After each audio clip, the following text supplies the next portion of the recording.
प्यारे बच्चों, आज पुनः एक बार आपके सामने मैं ज्ञान दर्शन कोचिंग सेंटर में केमिस्ट्री क्लास 12 के लिए उपस्थित हुआ हूँ।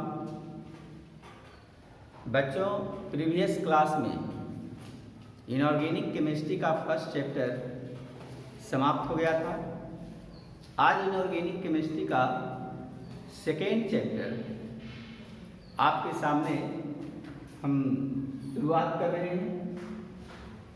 तो देखिए, सेकेंड चैप्टर जो है उसका टाइटल है वर्ग 15 के तत्वों का अध्ययन, study of group 15 elements.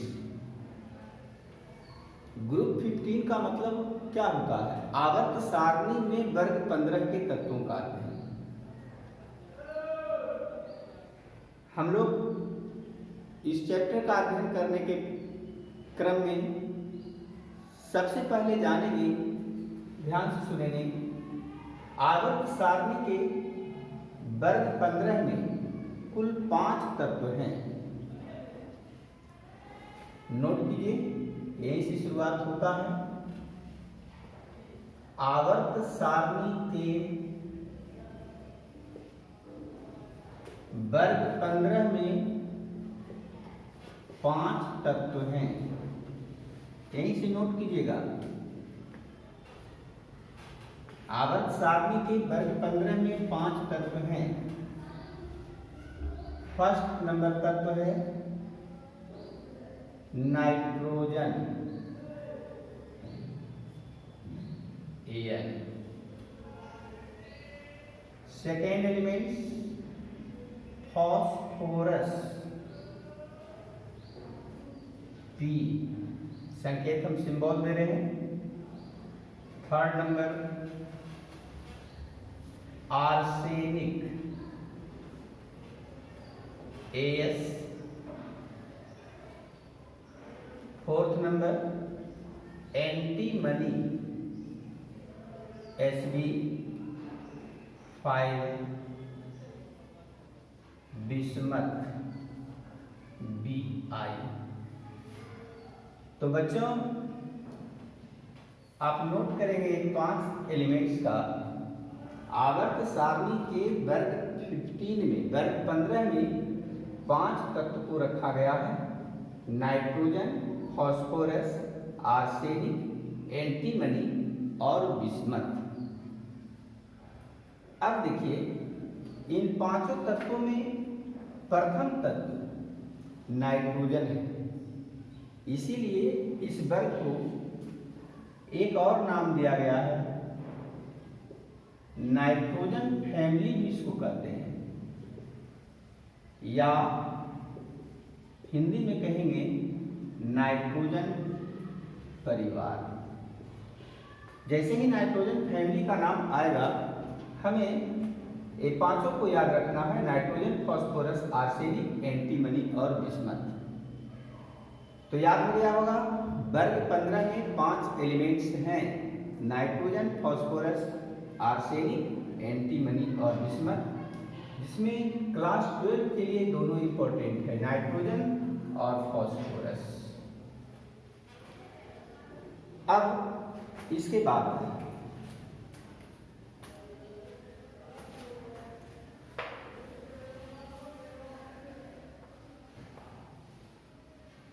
Note करेंगे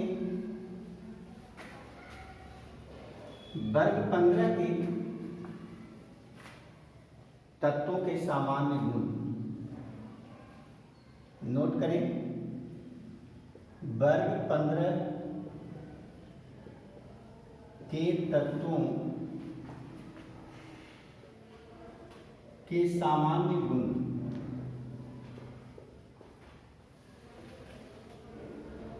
general property of group 15 elements. वर्ग 15 के तत्वों के सामान्य गुण। ग्रुप 15 के तत्वों के सामान्य गुण में फर्स्ट गुण आप नोट करें, इलेक्ट्रॉनिक विन्यास। इलेक्ट्रॉनिक विन्यास, इलेक्ट्रॉनिक कॉन्फ़िगरेशन। आपको तो इलेक्ट्रॉनिक विन्यास पता ही होगा। नाइट्रोजन 7 होता है इसका परमाणु संख्या। नाइट्रोजन का परमाणु संख्या 7 होता है। 2 और 5 सेल में, और सब सेल में दे देंगे 1s2 2s2 2p3। हम दोनों में दिखा रहे हैं, सेल और सब सेल में। Phosphorus 15 2 8 5 1s2 2s2 2p6 3s2 3p3। Arsenic 33 2 8 18 5 1s2 2s2 2p6 3s2 3p6 3d10 4s2 4p3। Antimony Sb होता है 51 2 8 18 18 5 1s2 2s2 2p6 3s2 3p6 3d10 4s2 4p6 4d10 5s2 5p3। और last bismuth 83 2 8 18 32 18 5 1s2 2s2 2p6 3s2 3p6 3d10 4s2 4p6 4d10 4f14 5s2 5p6 5d10 6s2 6p3। चलिए फिर से हम इसको देखें। एक नाइट्रोजन फैमिली के पांचों members nitrogen, phosphorus, arsenic, antimony और बिस्मथ का इलेक्ट्रॉनिक कॉन्फ़िगरेशन आप नोट कर लेंगे। इसको नोट करने के बाद अब देखिए इसके बाहरी कक्षा में वैलेंस सेल्स को कहते हैं, संयोजी कक्षा कहते हैं, आउटर मोस्ट ऑर्बिट भी कहेंगे। इसके बाहरी कक्षा में देखिए 5 इलेक्ट्रॉन नाइट्रोजन में, फास्फोरस में भी 5, आर्सेनिक में भी 5 इलेक्ट्रॉन, एंटीमनी में भी 5 और बिस्मथ में भी 5 इलेक्ट्रॉन है। इसका मतलब है कि इसके बाह्यतम कक्षा में, संयोजी कक्षा में, संयोजी सेल में टोटल 5 इलेक्ट्रॉन है। अब इस पांचों को सब सेल में देखिए 2s2 2p3 3s2 3p3 4s2 4p3 5s2 5p3 6s2 6p3। इसका अर्थ क्या हुआ? 2 3 4 5 6 सब कक्षा की संख्या, और कक्षा को हम लोग n से डिनोट करते हैं, n से सूचित करते हैं।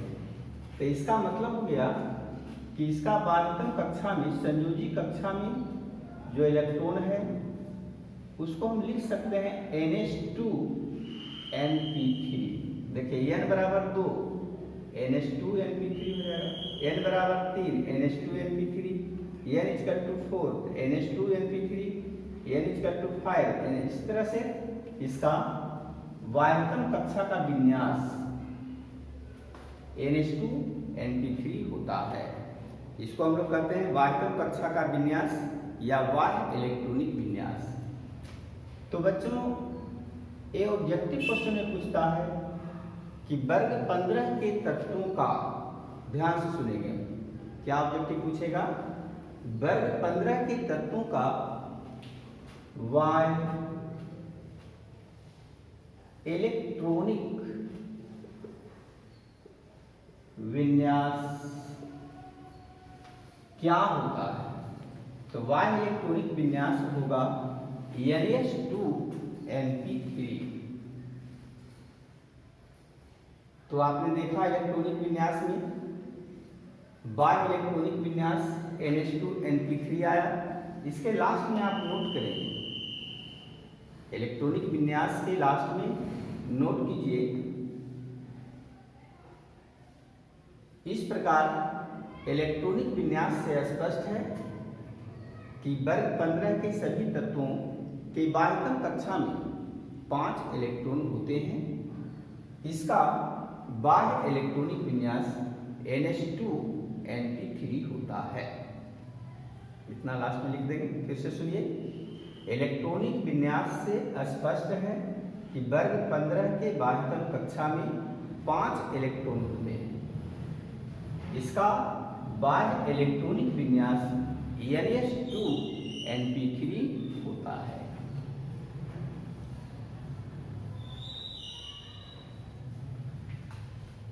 पॉइंट नंबर 2 नोट कीजिएगा।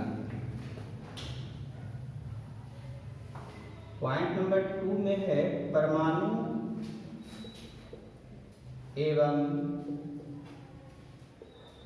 आयनिक त्रिज्या,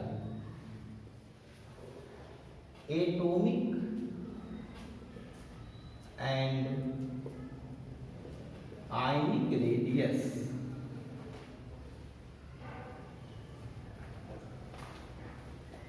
परमाणु एवं आयनिक त्रिज्या,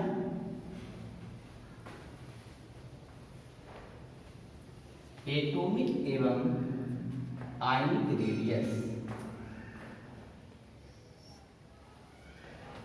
ध्यान से सुनेंगे, आवर्त सारणी के नोट भी करेंगे। आवर्त सारणी के वर्ग 15 में ऊपर से नीचे जाने पर परमाणु संख्या बढ़ती है। ऊपर से नीचे जाने पर परमाणु संख्या बढ़ती है। देखिए, नाइट्रोजन का परमाणु संख्या 7 है, फास्फोरस का 15, आर्सेनिक का 33, एंटीमनी 51 और बिस्मथ 83। तो ऊपर से नीचे जाने पर परमाणु संख्या ग्रोथ किया है, वृद्धि किया है। और जब परमाणु संख्या बढ़ती है तो इसके परमाणु त्रिज्या की लंबाई भी बढ़ जाती है। परमाणु संख्या बढ़ने के कारण कक्षाओं की संख्या बढ़ जाती है, और कक्षा की संख्या बढ़ने के कारण परमाणु त्रिज्या और आयनिक त्रिज्या दोनों बढ़ेगी। जैसे देखिए, ये हम परमाणु की बात करते हैं।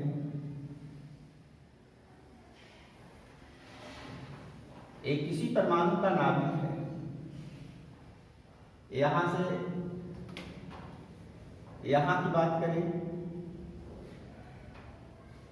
तो इसमें 2 इलेक्ट्रॉन होगा, इसमें 5 इलेक्ट्रॉन होगा। नाइट्रोजन के लिए नाइट्रोजन, फास्फोरस में 2, 8, 5 हो जाएगा, ये फास्फोरस के लिए हो गया। आर्सेनिक के लिए 2, 8, 18, 5। देखिए, सबसे ऊपर का तत्व नाइट्रोजन है, इसकी त्रिज्या की लंबाई और इसकी त्रिज्या की लंबाई दोनों में डिफरेंट है। ये बढ़ गया है फास्फोरस का त्रिज्या, और इसका त्रिज्या और बढ़ गया आर्सेनिक का। कहने का अर्थ है कि ऊपर से नीचे जाने पर परमाणु त्रिज्या और आयनिक त्रिज्या दोनों की लंबाई वृद्धि करती है, लंबाई बढ़ जाता है। तो हम इसको लिखेंगे कैसे? फिर से सुनिए, आवर्त सारणी के वर्ग 15 में ऊपर से नीचे जाने पर परमाणु त्रिज्या की लंबाई बढ़ती है। इसका कारण यह है कि ऊपर से नीचे जाने पर परमाणु संख्या में वृद्धि होती है और जब परमाणु संख्या बढ़ती है तो कक्षाओं की संख्या भी बढ़ते चली जाती है और जब कक्षा की संख्या बढ़ेगी तो नाभिक से बाह्यतम कक्षा के बीच की दूरी बढ़ जाती है। यही हमको देना है। पॉइंट नंबर 3,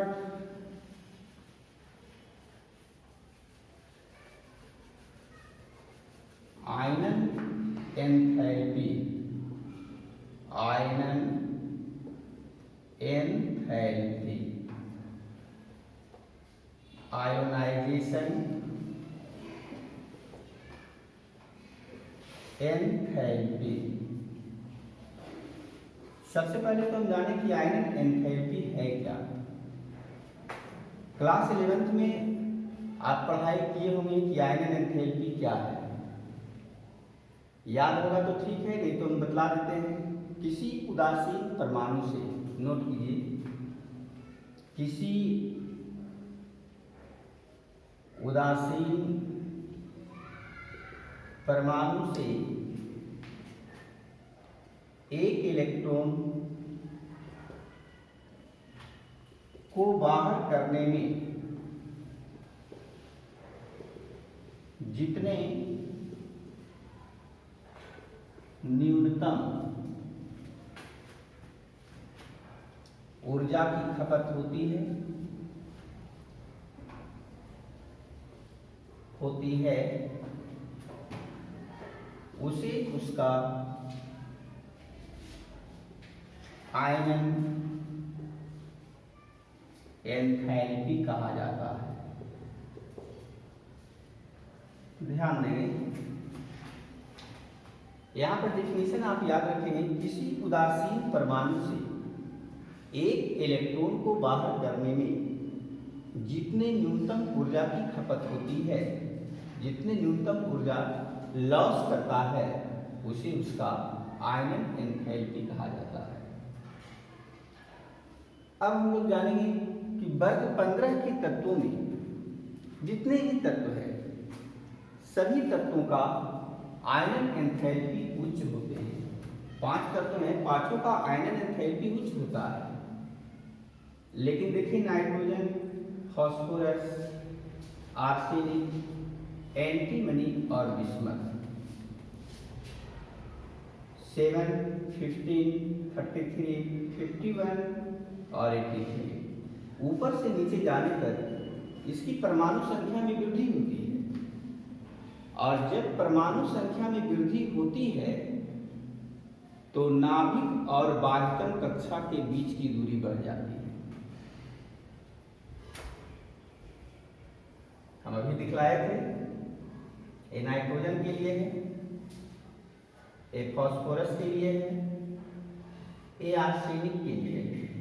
ध्यान देंगे बच्चों, ऊपर से नीचे जाने पर परमाणु संख्या बढ़ते जाता है। इसका 7 है, इसका 15 है, इसका 33 है। तो परमाणु संख्या बढ़ता है तो नाभिक से बाह्यतम कक्षा की दूरी भी बढ़ते चली जाती है और जब नाभिक से बाह्यतम कक्षा के बीच की दूरी बढ़ती है तो नाभिक और बाहरी कक्षा के इलेक्ट्रॉनों के बीच का आकर्षण बल दुर्बल हो जाता है, कमजोर हो जाता है। माने यहाँ से यहाँ तक का पकड़ कमजोर होते चला जाता है।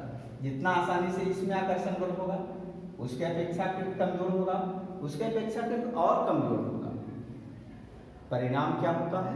ऊपर से नीचे जाने पर आयनन एंथैल्पी का मान घटते चला जाता है।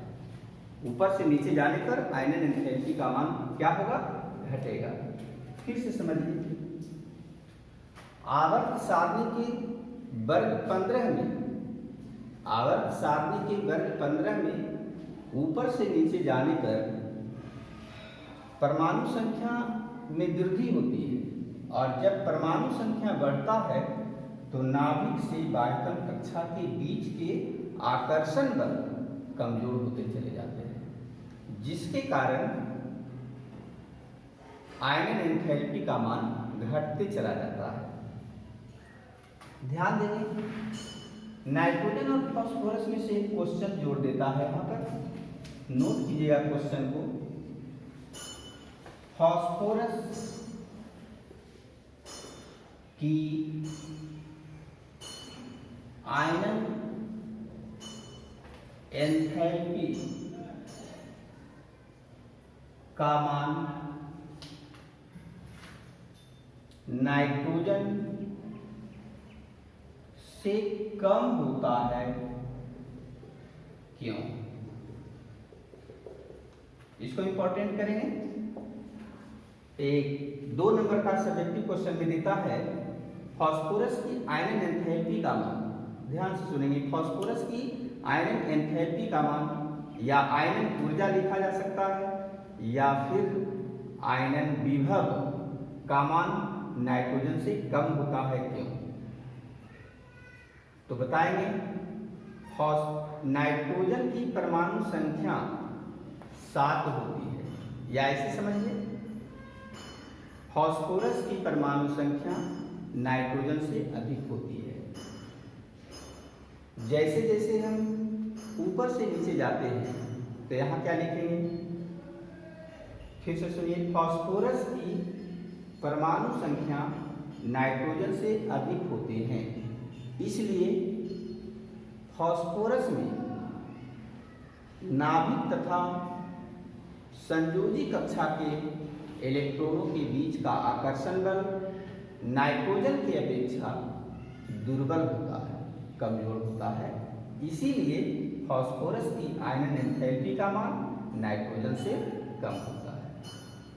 फिर से नोट कीजिए, हम नोट करवा रहे हैं, फास्फोरस की परमाणु संख्या नाइट्रोजन की परमाणु संख्या से अधिक होती है, जिसके कारण फास्फोरस में नाभिक तथा बाह्यतम कक्षा के बीच की दूरी नाइट्रोजन की अपेक्षा अधिक होती है। अर्थात फास्फोरस में नाइट्रोजन की अपेक्षा नाभिक तथा बाह्यतम कक्षा के इलेक्ट्रॉनों के बीच दुर्बल या कमजोर आकर्षण बल होता है।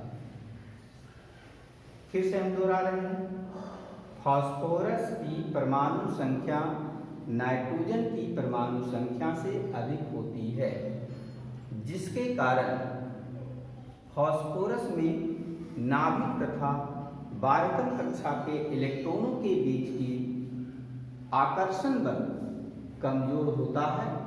अतः फास्फोरस की आयनन एंथैल्पी का मान नाइट्रोजन से कम होता है। हमको आकर्षण बल दिखलाना है, जितना परमाणु संख्या अधिक होगा आकर्षण बल उतना ही ज़्यादा कमजोर होता है और आयनन एंथैल्पी का मान उतना ही कम होता है। तो बच्चों, नेक्स्ट पॉइंट हम अगले क्लास में देते हैं। आज यहीं तक, धन्यवाद।